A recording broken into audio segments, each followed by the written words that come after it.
पुनर्जन्म का रहस्य भाग 1 में आपने देखा मेंढक और चंद्रलेखा की शादी हो जाती है। अब आगे।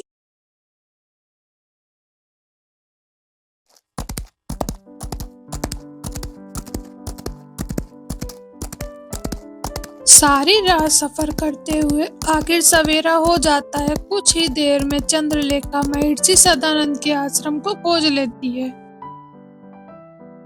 यही होना चाहिए महर्षि का आश्रम। मुझे जल्द से जल्द महर्षि के पास पहुंचना चाहिए। चंद्रलेखा जब महर्षि सदानंद के आश्रम में पहुंचती है तो देखती है कि महर्षि बहुत कठिन तपस्या में लीन है। उनका शरीर मिट्टी में कमर तक धंस चुका था।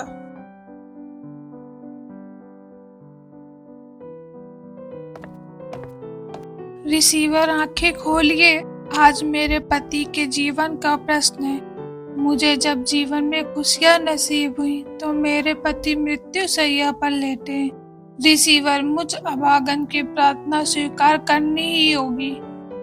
चंद्रलेखा महर्षि सदानंद के सामने रोती रही, परंतु महर्षि सदानंद ने आंखें नहीं खोली। कुछ ही देर में चंद्रलेखा मायूस होकर बोली, रिसीवर, आज संध्या तक मेरे पति की मृत्यु हो जाएगी। जब मेरे पति ही नहीं रहेंगे तो मैं इस जीवन का क्या करूंगी। इसलिए अब मैं आपके चरणों में अपनी जान देने जा रही हूँ।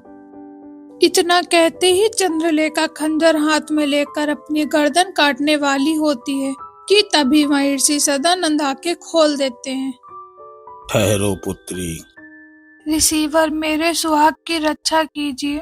उनका जीवन संकट में है। हमें सब पता है। बेटी, शांत हो जाओ। प्रीतम को कुछ नहीं होगा। रिसीवर, ये प्रीतम कौन है?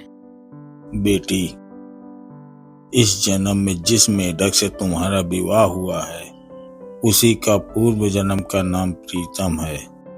रिसीवर, मेरे पति ने ऐसा कौन सा घोर पाप किया था जो उन्हें मेढक के रूप में जन्म लेना पड़ा?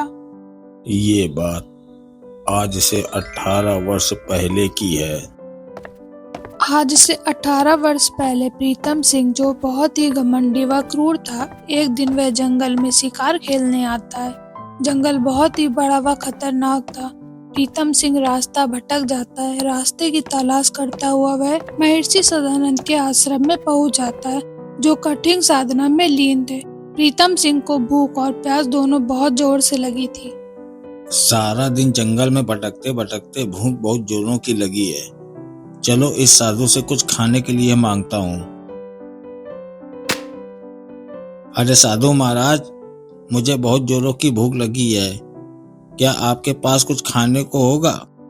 महर्षि सदानंद अपनी साधना में लीन थे, इसलिए प्रीतम की बातों का उन पर कोई असर नहीं होता। प्रीतम इसी तरह कई बार महर्षि सदानंद को आवाज देता है, परंतु इसका कोई असर महर्षि पर नहीं पड़ता। तभी प्रीतम की नजर पास ही बैठे एक मेढक पर जाती है। ये साधु तो बड़ा ही ढीठ व मक्कार है। मैं भूख से मरा जा रहा हूँ और ये आंखें नहीं खोल रहा है। अब देखता हूँ ये आंखें कैसे नहीं खोलता। इतना कहकर प्रीतम सिंह पास में पड़ी लकड़ी को उठाकर मेढक को मार देता है। इसके बाद मरा हुआ मेढक महर्षि सदानंद के हाथों में रख देता है। तभी महर्षि सदानंद की साधना भंग हो जाती है। मेढक को अपने हाथों में देखकर महर्षि बहुत ही ज्यादा क्रोधित हो जाते हैं। मूर्ख इंसान, तू घमंड और अहंकार में इतना चूर है कि एक बेकसूर को मारने में तुझे जरा भी दया नहीं आई। इस निर्दोष मेढक को मारकर तूने जो जघन्य अपराध किया है, इसका दंड तो तुझे भुगतना ही पड़ेगा। जा, मैं तुझे श्राप देता हूँ कि आज से 1 माह के पश्चात तेरी मृत्यु हो जाएगी और इस 1 माह की अवधि में तू वही पीड़ा व दर्द का एहसास करेगा जो इस मरते हुए मेढक के बच्चे ने की है, और तेरा अगला जन्म भी एक मेढक के रूप में ही होगा। महर्षि सदानंद का क्रोध देखकर प्रीतम सिंह सहम जाता है और उससे अपने किए अपराध की क्षमा मांगता है। रिसीवर, मैं अपनी भूल की क्षमा मांगता हूँ। मुझे इतनी कठोर सजा मत दीजिए। मैं जानता हूँ कि मुझसे अपराध हुआ है। रिसीवर, मुझे क्षमा प्रदान करें। प्रीतम सिंह महर्षि सदानंद से अपनी भूल की क्षमा मांगता रहता है। अंत में वह बोला, तो ठीक है रिसीवर, मैं अपनी गलती का प्रायश्चित करना चाहता हूँ। कृपया कर मुझ पर इतनी कृपा करें कि मैं अपने जीवन की अंतिम सांस आपके चरणों में लूं। प्रीतम का पश्चाताप देखकर महर्षि सदानंद का क्रोध शांत हो जाता है और वह प्रीतम को अपने यहाँ रहने की स्वीकृति दे देते हैं।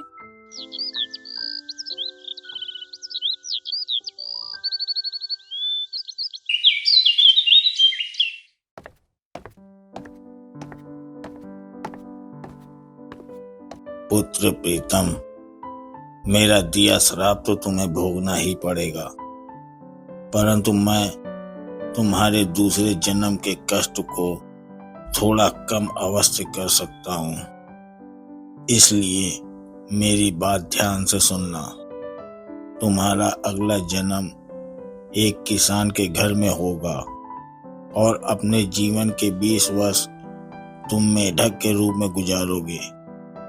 इसके बाद वहां के जमींदार लाखन सिंह की एक पुत्री होगी जिसका नाम चंद्रलेखा होगा। उससे तुम्हें विवाह करना होगा, परंतु ख्याल रहे विवाह तुम्हारा मेढक के रूप में ही होगा।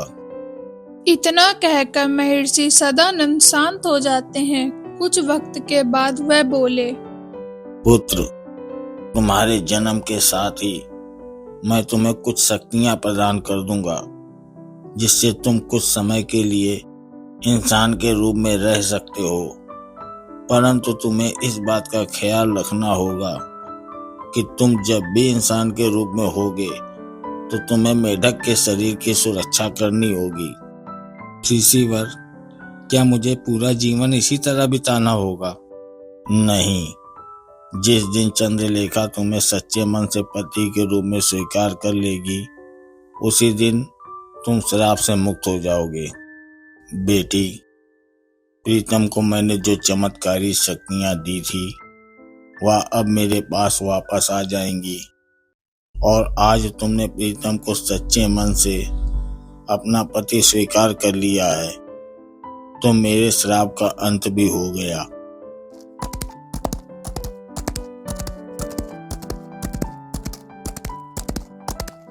इसके बाद चंद्रलेखा वापस जब अपने पति के पास पहुंचती है तो प्रीतम उसी का इंतजार कर रहा होता है। इसके बाद दोनों अपना जीवन सुख से बिताने लगते हैं।